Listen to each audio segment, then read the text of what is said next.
Dan bagi saya yang lebih menarik lagi karena Bapak GM kita, Bapak Fred ini seorang Muslim, tetapi selalu ikut setiap kali saya datang, ikut ibadah, dengar khotbah.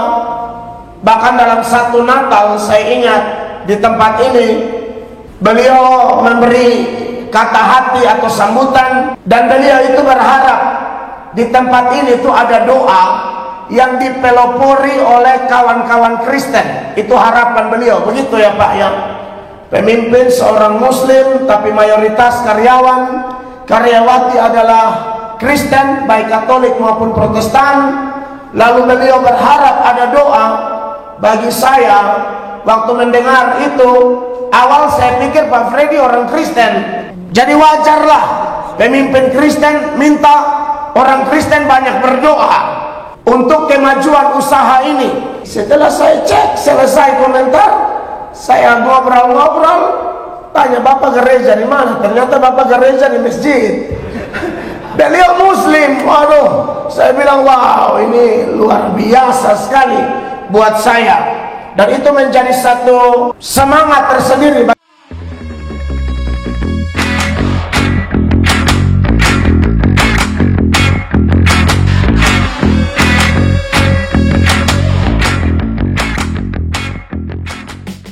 Puji Tuhan, salam.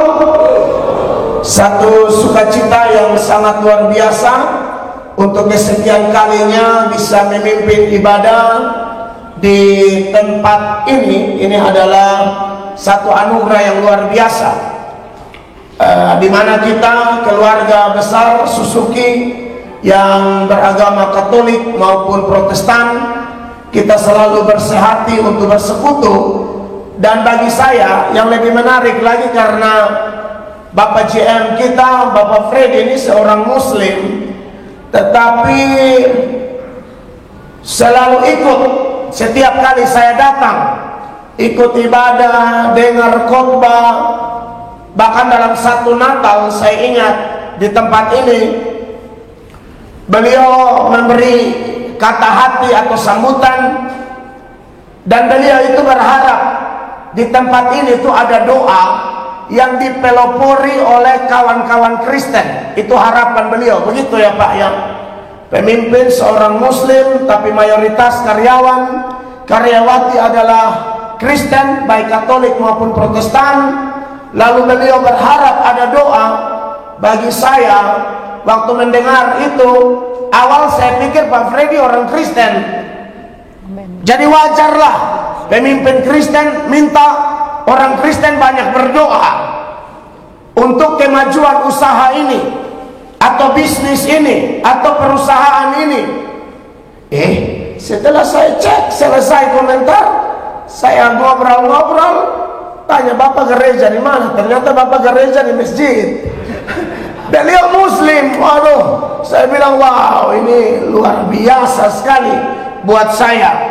Dan itu menjadi satu semangat tersendiri bagi saya sebagai pendeta yang tentu punya kerinduan supaya kita tetap mampu menjadi berkat bagi semua orang, ya, terutama bagi kita kawan-kawan seiman.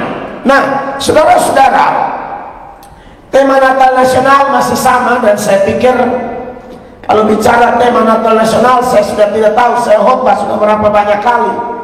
Mulai dari bulan November. Bulan November itu sudah ada Natal, saudara. Saya khotbah Natal di Palu, Universitas Tadulako, Palu, Natal 30 November. Karena lebih jadwal, saya tidak ada jadwal lain. Di bulan Desember mereka bilang November pun jadi. Maka saya mainkan di Palu sana. Rektor, para dosen, mahasiswa semua mati-matian mau Natal bulan November.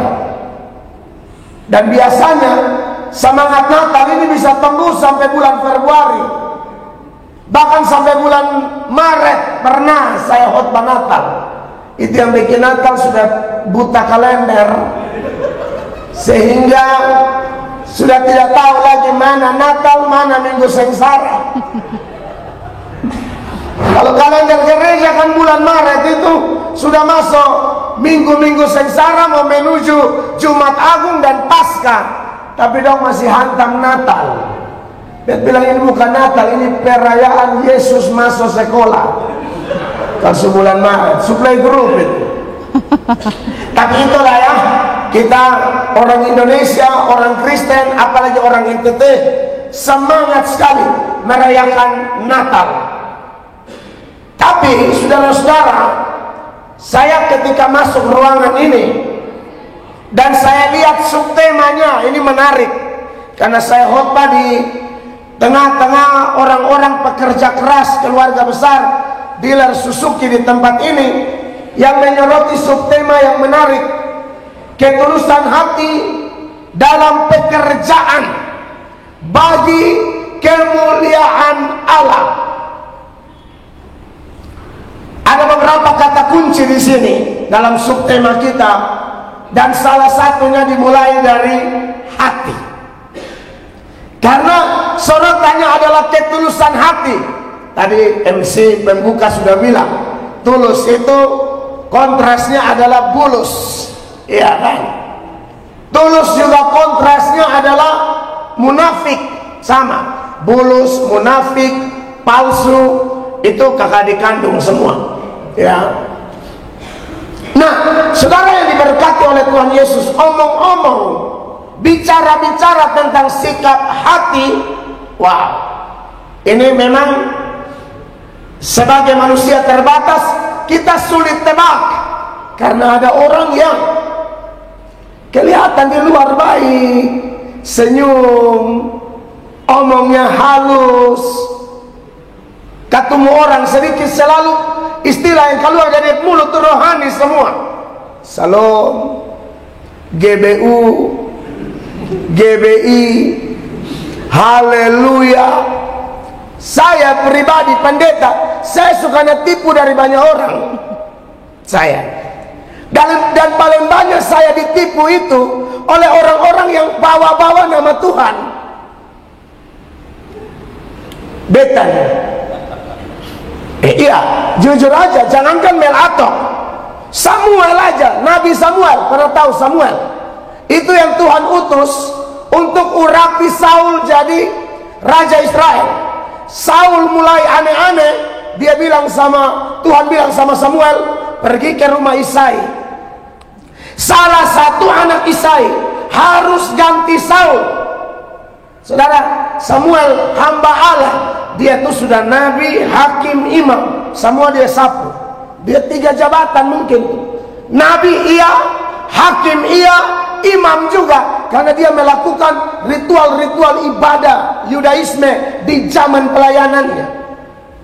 Bisa-bisanya Samuel sudah sampai di rumah Isai, waktu mau lantik salah satu anak Isai melanjutkan estafet kepemimpinan di Israel. Dia lihat mulai dari abangnya Daud, Eliab yang paling besar, lalu Elishama dan seterusnya.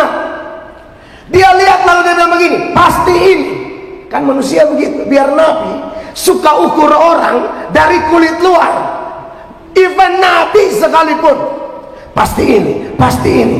Tuhan bilang, Samuel, kamu melihat yang di luar, tapi Allah melihat sampai kedalaman hati. Saya hanya mampu lihat di luar, Pak Freddy hanya mampu lihat di luar. Kita bakalan di Suzuki ini biar sudah kerja sama-sama 15 tahun kah, 20 tahun kah, saya yakin tidak ada satupun di antara kita yang bisa tahu sampai kedalaman hati orang. Sebab kalau kita bertanya, apakah bagian diri manusia yang paling licik? Itu hati. Saya buktikan dengan data. Dalam Yeremia pasal 17 ayat 9, di sini Tuhan membukakan betapa liciknya hati. Perhatikan Bapak Ibu. Betapa cek. Saya main tolong hidup yang Ibu kemarin. Betapa liciknya hati, lebih licik daripada segala sesuatu. Hatinya sudah membatu, siapakah yang dapat mengetahuinya? Yang paling licik, makanya saya lihat waktu saya tidak tahu sebelum saya baru masuk baru saya baca. Ibu siapa? Feby. Ibu Feby tidak WA bilang kau mau bohong hati. Saya tidak tahu, saya terlalu sibuk, saya menjadwal khotbah ada banyak. Jadi saya juga ada urusan banyak tadi lain. Datang masuk lihat, wih ketulusan hati. Wow. Hati itu paling licik. Yudas, dia sama-sama dengan Simon Petrus dan kawan-kawan semua, tapi dia main drama begitu rupa, dia acting begitu rupa, sampai Yakobus, Yohanes, Thomas, Tadeus, tidak ada satupun yang tahu bahwa Yudas adalah pengkhianat. Satu-satunya yang tahu bahwa Yudas adalah pengkhianat hanya Yesus sendiri. Maka ini ngeri-ngeri sedap. Itu lagi siapa? Rasul. Rasul pengkhianat, sesama rasul tidak tahu. Hanya Tuhan Yesus yang tahu. Makanya bicara hati ini, Bapak Ibu, memang ngeri-ngeri sedap. Liciknya minta ampun. Kenapa hati manusia bisa seperti ini? Bapak Ibu terkasih, saat kemuliaan Allah hilang, saat damai dengan Allah hilang, sejak manusia jatuh dalam dosa, hilang semua. Kita tahu ya, sejak Adam dan Hawa diciptakan itu, Alkitab bilang semuanya sangat baik. Kejadian 1 ayat 31, Alkitab bilang amat baik, sangat amat baik. Maka Allah melihat segala yang dijadikannya itu sungguh amat baik. Jadilah petang dan jadilah pagi, itulah hari ke-6. Dikatakan Allah lihat sungguh amat baik. Jadi hati manusia pun masih amat baik. Tapi waktu Adam dan Hawa melanggar aturan main Tuhan, di situ mulai sudah kemuliaan Allah hilang, damai dengan Allah hilang, relasi dengan Tuhan secara vertikal menjadi rusak. Maka hati mulai hancur. Ini mulai Kain bunuh Habel. Anda lihat, kakak adik kandung itu bukan satu kantor atau satu gereja atau satu sinode, ada satu agama. Kakak adik kandung. Masalah hati. Kenapa Kain bunuh Habel? Panas hati. Tapi pernah baca Kejadian pasal 4 mulai ayat 3? Alkitab bilang apa di sana?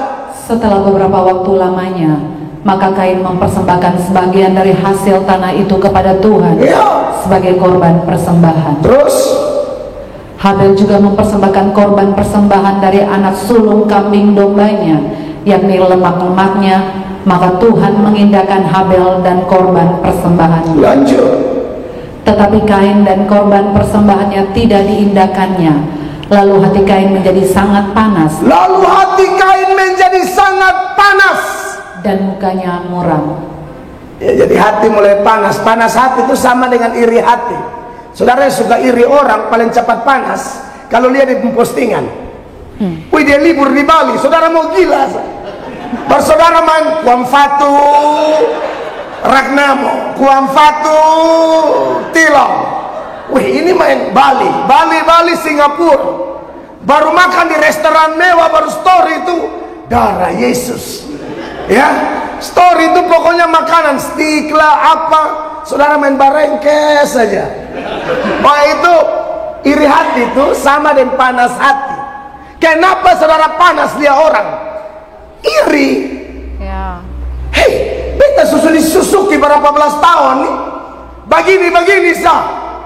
Dia baru pindah kantor sama ya kan, saudaraku, ini yang terjadi.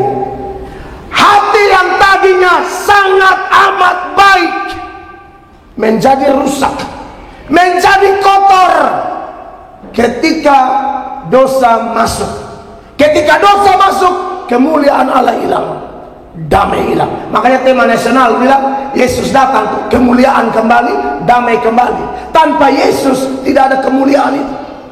Nanti kita belajar lebih dalam. Bapak Ibu beri perhatian baik-baik ya sementara khotbah berlangsung, karena Anda butuh firman. Dengan saya omong. Kadang-kadang ketong ini munafik, khotbah begini saya mau dengar. Nanti susah lang infus baru setel semua khotbah di YouTube. Munafik. Pendeta ada datang nih, tahu saya nonton di YouTube langsung ada nih. Karena kita lihat banyak yang suka firman, nanti suka kemoterapi baru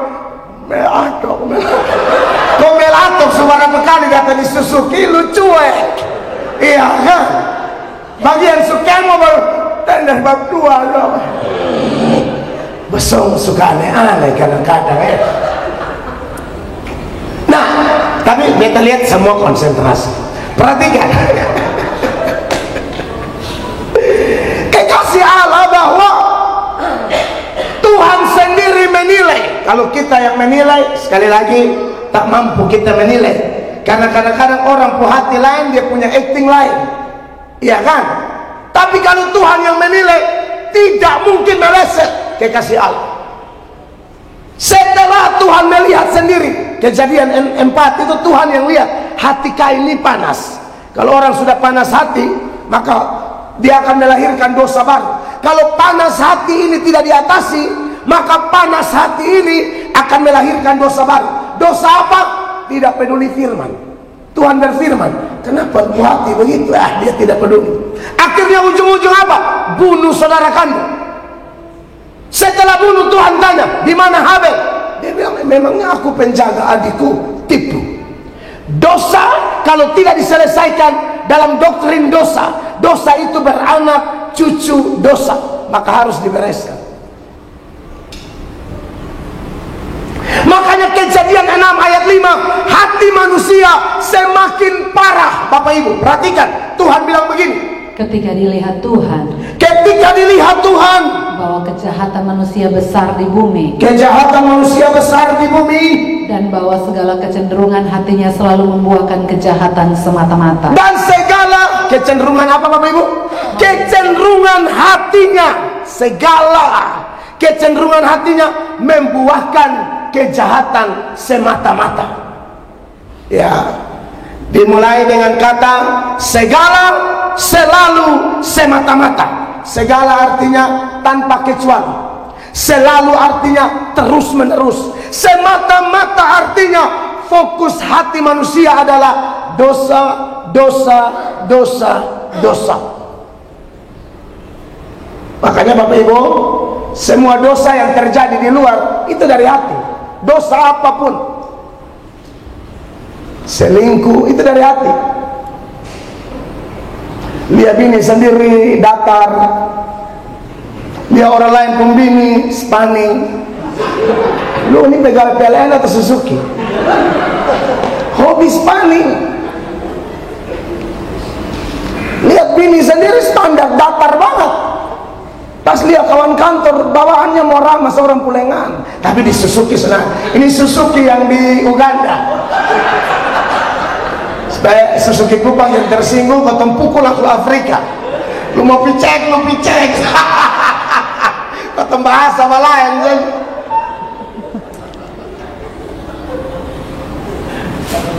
Itu hatimu bermasalah.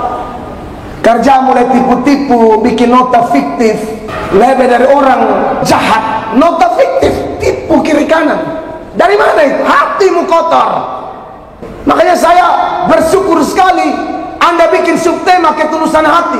Wow, keren. Saya akan buktikan data lain dari mulut Yesus sendiri sebagai satu-satunya pribadi yang bisa mengukur hati manusia. Dalam Markus 7 mulai ayat 21, Tuhan Yesus bilang begini, Bapak Ibu perhatikan. Sebab dari dalam, dari hati orang timbul segala pikiran jahat. Sebab dari dalam, dari hati orang timbul apa? Segala pikiran jahat, percabulan, pencurian, pembunuhan. Sampai sini. Dari mana timbul pikiran jahat? Dari hati yang kotor tadi itu. Lihat nenek-nenek datang beli oto, dia bilang, kotor makan banyak. Contoh sekali, kalian hati kotor. Tes mau nenek-nenek suka bahasa Indonesia. mati kau terlalu banyak. Pikiran kotor mulai keluar.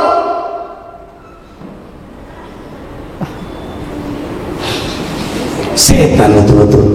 Orang begini kalau ada 10 di Suzuki bangkrut Pak. Tanda beta Pak Freddy, hancurin Suzuki. So apa? Situ apa? Pikiran jahat, percabulan, otak mesum. Jam kerja juga ada nonton film porno. Kalau ada begitu, barang. Masuk kamar mandi 4 jam, bikin apa?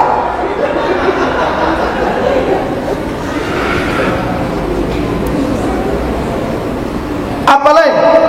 Pencurian. Jadi kalau ada yang kerja tukang pencuri, itu hatimu bermasalah. Makanya puji Tuhan, ini tema ini keren loh, subtemanya. Apa lain? Pembunuhan. Pembunuhan itu adalah suka benci orang, kawan togor supaya bertobat. Yang togor ini jadi dia benci, minta ampun.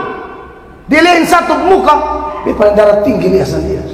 Dia terlalu sewot sekali. Ya iyalah dia sewot, dia juga cinta ini Suzuki. Lu saya munafik masuk di sini. Dia cinta Suzuki, jadi dia omong kan, malah dibenci. Saudara tahu pembunuh tuh tidak selalu angkat pisau, angkat parang, tikam orang, potong orang. Bukan. Anda benci orang dari 2023, 2024 kau masih benci, Anda pembunuh. Boleh dibayar. 1 Yohanes 3 ayat 15. Perhatikan. Setiap orang yang membenci saudaranya adalah seorang pembunuh manusia. Dan kamu tahu bahwa tidak ada seorang pembunuh yang tetap memiliki hidup yang kekal dalam dirinya. Anda benci orang berlarut-larut, itu nama saudara pembunuh. Sudah lain, yang tahun 2023 kau tutup sudah semua lembaran-lembaran kelam, kotor, gagal, jatuh. Stop. 2024 kita mau hati tulus. Amin. Kerja untuk kemuliaan Allah. Setelah itu apa? Ayat 22 Markus 7 tadi, semua yang muncul dari hati apa lagi? Persinahan, keserakahan, serakah, kejahatan, jahat, kelicikan, licik, hawa nafsu, terus iri hati, hujat, kesombongan, kebebalan. semua ini dari mana? 23. Semua hal-hal jahat itu timbul dari dalam dan menajiskan orang. Kekasih Allah, tentu semua data ini kontras dengan subtema kita. Kita mengharapkan hati yang tulus dalam pekerjaan untuk kemuliaan Allah, dalam ruang lingkup tempat kita, istilah kita piring makan di sini. Kita kerja cari nafkah di sini. Percayalah, ketulusan akan berbuahkan berkat berlimpah. Amin. Kasih Tuhan. Maka dari itu, saudara-saudara yang diberkati oleh Tuhan Yesus Kristus, tentu melalui momen ini kita bertanya-tanya, bagaimana caranya supaya semua kekotoran ini, kotoran-kotoran di hati ini, bagaimana cara membersihkannya? Caranya, saudara-saudara, harus pakai cara Tuhan. Jangan pakai cara manusia. Cara manusia tidak bisa menyelesaikan. Karena ini masalah rohani. Kalau hanya kotor muka, kotor baju, gampang. Mobil kotor, gampang. Ada tanpa cuci oto, ada laundry, ada bisa facial, bikin muka bagus. Ini hati. Tidak bisa pakai krim, tidak bisa pakai sampo oto. Ini hati, saudaraku. Karena ini masalah rohani, maka penyelesaiannya harus rohani. Maka hal yang pertama di momen Natal ini, kenapa Sang Putra Natal datang? Supaya kasih bersih itu hati yang kotor. Itu aja. Makanya dia datang, dia berkata apa? Marilah kepadaku semua yang letih, lesu dan berbeban berat, aku akan beri kelegaan kepadamu. Hati kita bisa bersih kalau kita menerima Yesus sebagai Tuhan dan Juru Selamat. Tanpa itu tidak bisa. Banyak kita mengaku Kristen, Katolik, tapi belum tentu kita terima Yesus. Banyak orang beragama, agama hanya secara KTP. Tapi benarkah Yesus ada di hatinya? Coba cek yang ini, tahu masih ada atau tidak. Kalau masih ada, imanmu kepada Yesus bermasalah. Masa mengaku percaya Yesus tapi tipu, licik, sombong, pancuri? Tidak mungkin. Anak Tuhan yang baik, hatinya yang kotor dibersihkan saat dia beriman kepada Yesus. Saya buktikan dengan data. Yang pertama, buka Kisah Para Rasul pasal 15 ayat 9. Kisah 15 ayat 9. Dan ia sama sekali tidak mengadakan perbedaan antara kita dengan mereka, sesudah ia mensucikan hati kita oleh iman. Sesudah ia menyucikan hati mereka dengan iman. Bagaimana hati orang yang kotor-kotor bisa suci, bisa tulus dengan iman, saudara-saudara. Hanya itu langkah awal terbaik. Makanya pada waktu dia datang, malaikat bilang, beritakan pada dunia, hari ini telah lahir bagimu juru selamat, yaitu Tuhan Yesus Kristus. Yesus Kristus di kota Daud. Beritakan semua pada mereka. Karena hanya dia yang bisa bikin bersih hati kita. Saudara-saudara, hanya dia. Kita beribadah, kalau hati tidak bersih, liturgi mau bagus kayak apa, mau hikmat kayak apa, tetap tidak diterima oleh Tuhan.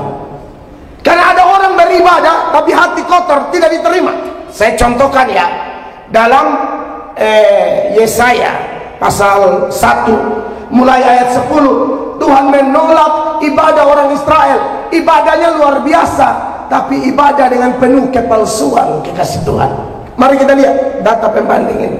Dengarlah firman Tuhan, hai pemimpin-pemimpin manusia Sodom. Ya. Perhatikanlah pengajaran Allah kita, hai rakyat manusia Gomora. Terus, untuk apa itu korbanmu yang banyak-banyak, firman Tuhan? Aku sudah jemu akan korban-korban bakaran berupa domba jantan, dan akan lemak dari anak lembu gemukan, darah lembu jantan, dan domba-domba dan kambing jantan tidak kusukai. Dalam ibadah atau ritual orang Yahudi itu kan ada korban hewan.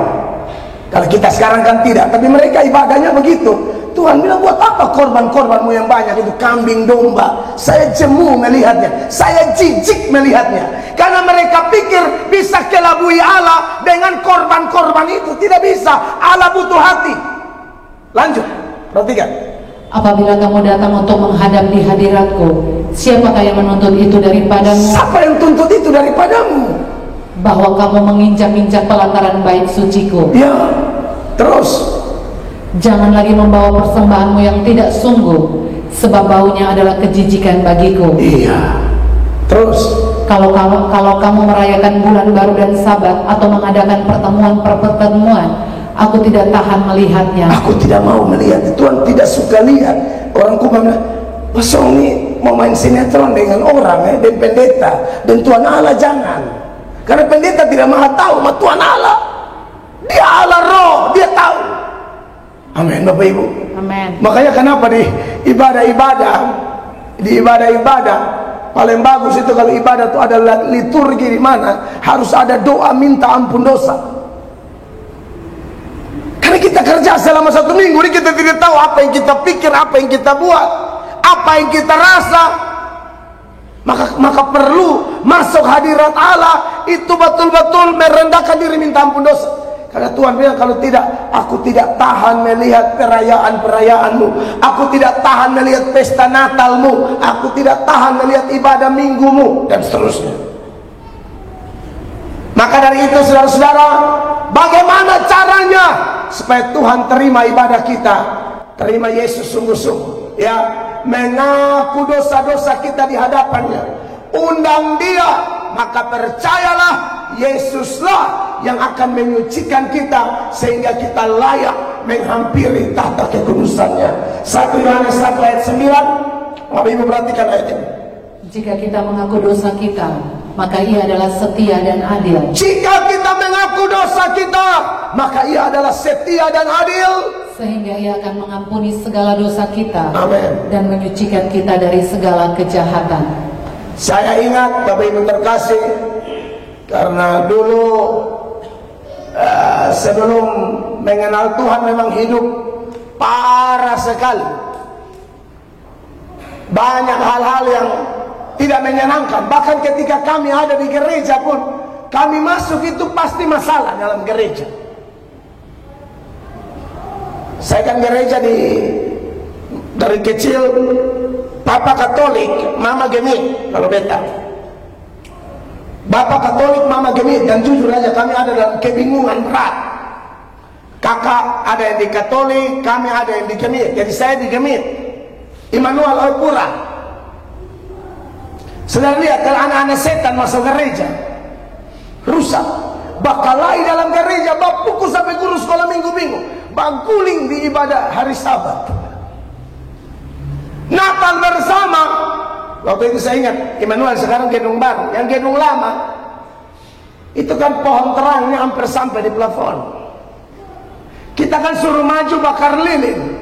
Kita bukan bakar lilin, bakar pohon Natal. Gereja hampir terbakar, saudara-saudara. Gereja hampir terbakar. Beberapa guru sekolah minggu masih ada dan mereka heran-heran, lu bisa jadi pendeta, lu dulu mau bakar gereja. Saudara lihat, kalau anak setan masuk gereja bikin kacau. Selalu dari zaman ke zaman, dari zaman Pak Victor Lasfera, gubernur yang lalu, itu waktu tanpa bakalai satu-satu. Bayangkan model apa? Gereja jadi tanpa duel. Anak terminal dan anak kampung timur yang sebelah. Satu kali besok bertobat masuk gereja, beta punya vokal grup namanya Vokal Grup Via Dolorosa. Puji Tuhan, anggota vokal grup kami hampir semua jadi pendeta. So ada yang ketua klasis di Kupang Barat, ada di Amarasi, saya di GSJ, pendeta Angki di GSJ. Saya mau masuk tuh, bisa orang datang periksa masih pegang pisau kosong. Saya orang masuk gereja pegang pisau. Jadi tak lalu kurang ajar, saudara-saudara. Tapi saya ingat waktu Tuhan jamah saya sekitar bulan Mei 1999. Aduh, itu segala kekotoran hati Tuhan bekerja, Roh Kudus bekerja, kasih karunia Tuhan turun kepada kami, dan kami akui semua seperti ayat ini, jika kita mengaku dosa kita, maka Ia adalah setia dan adil. Ia akan mengampuni kita dari segala dosa kita dan menyucikan kita dari segala kejahatan kita. Maka di ayat lain mengatakan 2 Korintus 5 ayat 17, jadi barang siapa yang ada dalam Kristus, dia adalah ciptaan baru, yang lama sudah berlalu, sesungguhnya yang baru sudah datang. Saudara, bagaimana supaya hati kita bisa suci? Datanglah pada Yesus, rendahkan dirimu kepadanya, terima Dia sungguh-sungguh, maka hatimu suci. Tanpa itu segala upaya dari luar tidak mampu membersihkan hati. Start awal yang paling penting adalah terima Dia. Maka kita ibadah sudah enak saja. Makanya dalam Ibrani pasal 10 mulai ayat 19, penulis Ibrani berkata demikian, Bapak Ibu perhatikan. Jadi saudara-saudara, oleh darah Yesus kita sekarang penuh keberanian. Oleh darah Yesus sekarang kita penuh keberanian dapat masuk ke dalam tempat kudus. Dapat masuk ke dalam tempat kudus. Di zaman Yesaya Tuhan tolak mereka dengan darah binatang. Tuhan tidak mau. Tuhan mau Yesus yang lahir dan mati itu, darahnya yang membersihkan kita. Terus, karena Ia telah membuka jalan yang baru dan yang hidup bagi kita. Amin. Melalui tabir, yaitu dirinya sendiri. Terus, dan kita mempunyai seorang imam besar sebagai kepala rumah Allah. mari ayat 22 sama-sama jemaat. 1, 2, 3. Karena itu marilah kita menghadap Allah dengan apa? Hati yang tulus, ikhlas, dan keyakinan iman yang teguh. Oleh karena apa? Hati kita telah dibersihkan dari hati nurani yang jahat, dan tubuh kita telah dibasuh dengan air yang murni. Anda mau punya hati yang tulus, hanya dia jawab. Tidak bisa. Anda mau acting kayak apa, saya mau acting kayak apa, tidak bakalan tulus kalau tidak ada Yesus di hatimu. Semua keluarga besar dealer Suzuki, hanya Tuhan Yesus yang bisa buat engkau bekerja dengan tulus hati. Kalau tidak omong kosong, tidak akan mampu. Tapi kalau Anda terima dia, percayalah, ketulusan itu tidak ada kuliah jadi tulus, tidak ada sekolah jadi tulus, tidak ada. Tidak ada seorang pakar yang bisa mengajar ketulusan, tidak ada. Yang ada cuma Yesus. Ketika dia bertahta di hidupmu dan hidupku, kita tulus. Amin. Amin, Bapak Ibu. Amin. Semua sekolah yang ada ini isi otak, tidak bisa bikin tulus hati. Ada orang bilang, kita nih dunia kelihatan kacau karena kurang orang pintar. Salah. Dunia ini terlalu kacau karena terlalu banyak orang pintar. Anda pikir yang hacker-hacker itu bodoh, yang bobol ATM itu orang bodoh. Orang pintar tapi tidak tulus, bulus semua. Makanya hacker orang punya akun. Ini dunia tambah kacau gara-gara siapa? Orang pintar yang tidak tulus. Hukum di pengadilan, yang pencuri ayam bisa masuk berapa tahun, yang korupsi triliun ada liburan di Singapura. Anda lihat ini, asal setoran jelas, dong minta semboleh rupiah, dolar cash. Saya pernah dengar itu beberapa orang yang di penjara cerita-cerita saya. Anda lihat ini, itu orang bukan bodoh, pintar hukum. Maka dari itu kekasih Allah, jadi pintar tuh belajar, tapi jadi tulus terima Yesus. Amin. That's it. Sudah terima Yesus. Apalagi yang harus kita buat? Yang kedua, kalau sudah terima Yesus, kita tidak pasif. Tapi Alkitab bilang, jagalah hatimu dengan segala kewaspadaan. Amsal 4 ayat 23. Mari kita baca sama-sama, saudara-saudara Suzuki. 1, 2, 3. Jagalah hatimu dengan segala kewaspadaan, karena dari situlah terpancar kehidupan. Harus jaga hati. Dengar berita apa, jangan cepat tersinggung, jangan cepat marah. Apalagi sekarang TikTok populer nih. Nonton video pendek-pendek harus bikin kesimpulan. Sudah boleh tuh. Itu kerja bodoh, itu orang bodoh tuh. Nonton semua utuh dulu. Nonton setengah-setengah di saudara tinggi. Ada gila setengah bahkan. Nonton semua. Jaga hati. Amin. Karena hidup ini dipengaruhi oleh sekitar kita, maka ekstra jaga-jaga. Jaga yang pertama dengan apa? Jaga dengan firman. Berapa banyak yang sunika di sini bisa angkat tangan? Yang belum nikah? Oke. Yang mau nikah tersentuh mau nikah dan siapa? Oke. Baik. Mau nikah masa tahun menuju mana ya kan? Saudara.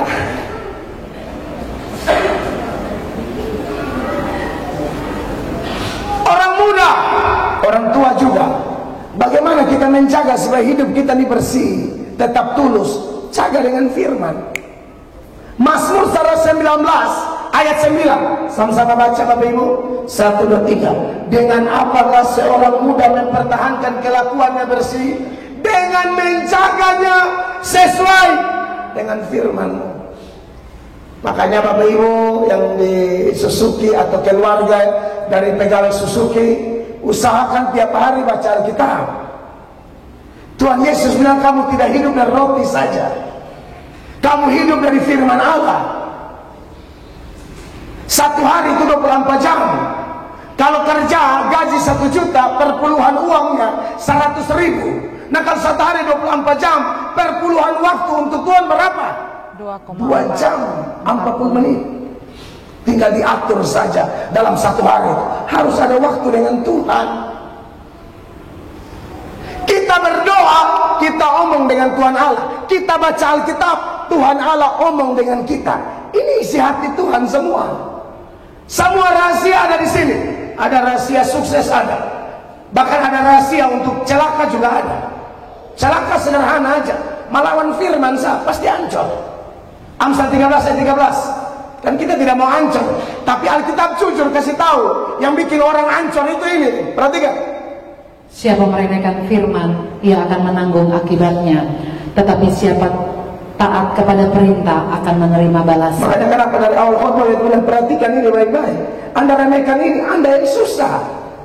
Lu pasti susah. Ini ayat tidak mungkin salah. Apalagi sampai hina. Pasal 19 ayat 16. Siapa berpegang pada perintah memelihara nyawanya, tetapi siapa menghina firman akan mati. Atau dengar firman, tapi saudara itu keras hati, kau tidak akan memiliki ketulusan.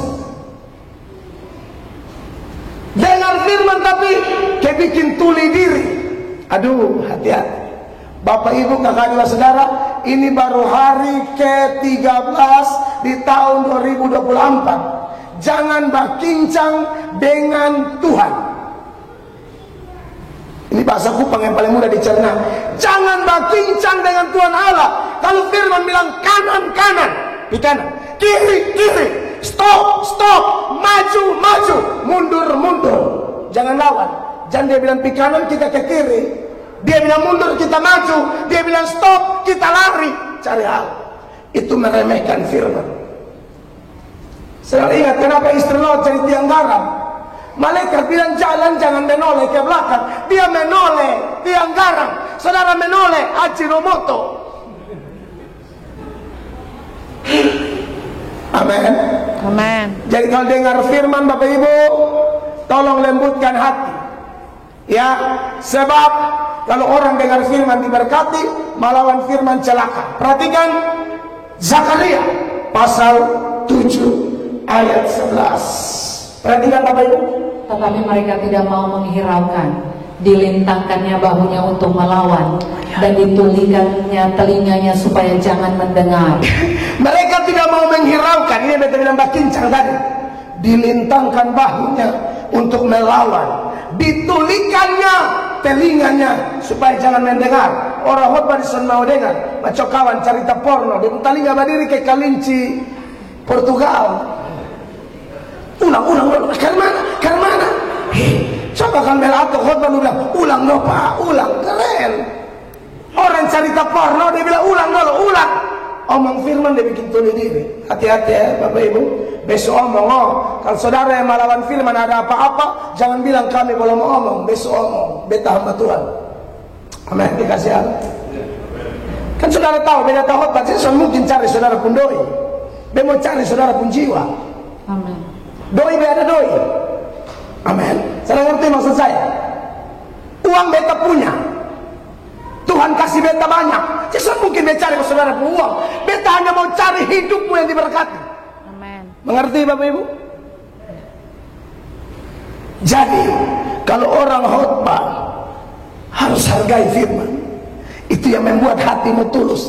Karena dengan apakah seorang muda menjaga kelakuannya bersih, jaga sesuai firman. Tapi ini orang-orang bikin tuli diri, tidak peduli. 12. Mereka membuat hati mereka keras seperti batu amril. Terus supaya jangan mendengar pengajaran dan firman yang disampaikan Tuhan semesta alam melalui rohnya dengan perantaran para nabi yang dahulu. Terus oleh sebab itu datang murka yang hebat daripada Tuhan karena kepala batu.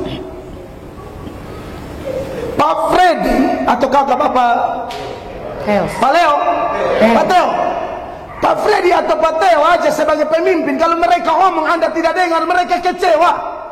Tuhan Allah juga begitu. GM sudah omong lain, lu bikin lain. GM terluka. Tuhan Allah juga ada perasaan. Amin. Amin. Suami-suami di sini, Anda omong lain, Anda istri bikin lain. Bab tua sepesan, jam pinjam kooperasi. Contoh. Ini contoh sah.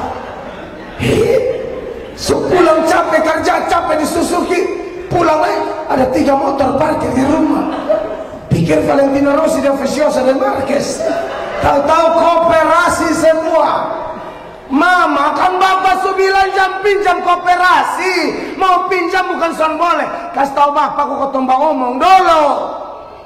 Hei, ini Marques pulang Valentina. Ya lain sudah emosi kan. Ibu-ibu, suamimu tuh pemimpin. Dia omong apa dengar. Ibu yang baik tunduk kepada suami, kata Alkitab. Ini ada istri-istri yang bikin kaget suami pulang auto tangki parkir. Belum betul mau bisnis air. Dia ini apa saya kasih tahu. Ini jujur aja sebagai pemimpin, entah itu kepala keluarga, entah itu pendeta, entah itu bos di kantor ini. Kalau mereka omong yang baik kita anggap seperti angin lalu, mereka kecewa. Tuhan juga begitu. Makanya Alkitab bilang, maka datang murka yang hebat dari Allah. Maka apa yang terjadi? 13. Ini yang disayangkan kalau sampai terjadi di kita. Perhatikan. Seperti mereka tidak mendengarkan pada waktu dipanggil. Seperti mereka tidak mendengarkan pada waktu dipanggil. Demikianlah aku tidak mendengarkan pada waktu mereka memanggil. Kan banyak yang tadi beta bilang, Tuhan panggil melalui khotbah san mau. Nanti susaki baru berharap minta kesembuhan. Berdoa di hamba Tuhan di Menana, hamba Tuhan tusuk di telinga, sembuh. Awalnya baik, pulang tuli, kan dia tusuk terlalu kuat. Ada, beta sudah dengar beberapa pis, soalnya ada masalah. Bab Tuhan tikam terlalu kuat, tuli, pulang tuli, pilai. Sekarang ini putar balik terlalu banyak. Sudah kau tuli nak minum obat. Ditikam dengan kayu na apa? Kotong khotbah begini bikin tuli diri, sutuli betul. Jadi benak tusuk tambah parah.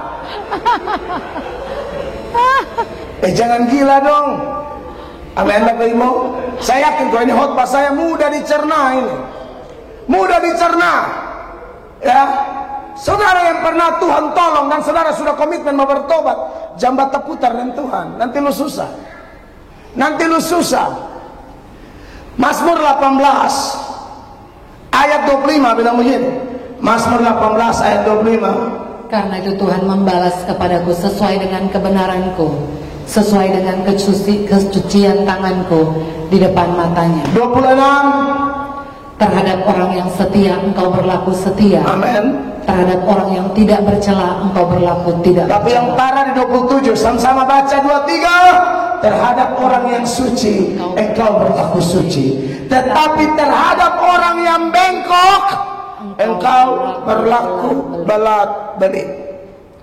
Jangan bengkok-bengkok dengan Tuhan. Bagian minta tolong Tuhan putar ke tong seperti Israel. Harusnya dari Mesir di tanah Kanaan itu cuma 40 hari. Tuhan putar 40 tahun.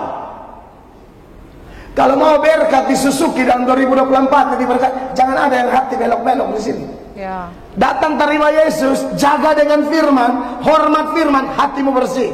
Ya. Tuhan Yesus jamin kok. Yohanes 15 ayat 3. Bagaimana supaya kita bersih? Mari kita baca 1, 2, 3. Kamu memang sudah bersih karena firman yang telah kukatakan kepadamu. Yang terakhir, ini muka-muka kurang bersahabat. Sana Bapak, pembalasan adalah aku. Begitu Pak Freddy, saya ini kan bukan hanya pengkhotbah Pak, kan Bapak seorang Muslim jadi saya kasih tahu. Saya ini bukan seorang pengkhotbah, saya suka pendoa Pak. Kita aja kadang-kadang kita khotbah begini dia tidak mau dengar. Nanti suka ada penyakit, su bangkrut, semua mati, baru munafiknya keluar. Caritin doa A, B, C sampai mati tidak sembuh. Karena Tuhan bilang saya putar kau, saya panggil kau tidak dengar, kau panggil saya juga tidak dengar. Kepada Yeremia dia bilang apa? Jangan doa buat bangsa ini terlalu kurang ajar. Maka kita tidak mau itu terjadi di Suzuki. Semua pegawai Suzuki dan keluarga harus dipulihkan.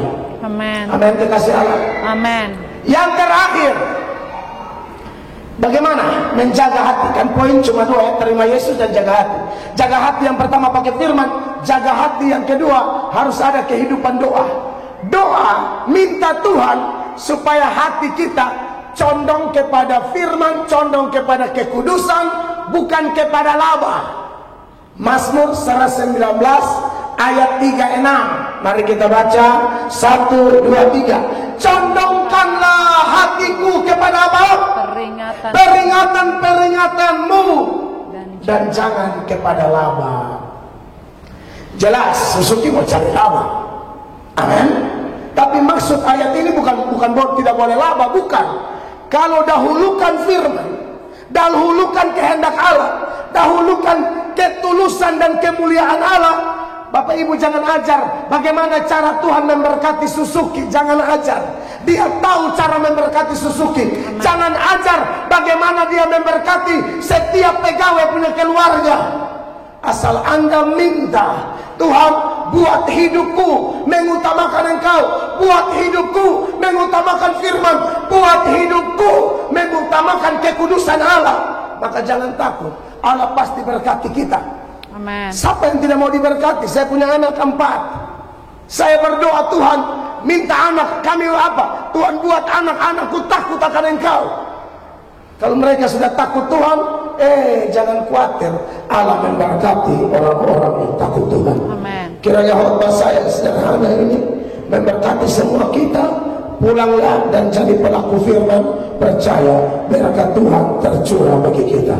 Beri tepuk tangan kemuliaan bagi Tuhan Yesus. Saya selesai. Tuhan dimuliakan. Mari kita berdiri sama-sama, Bapak Ibu terkasih.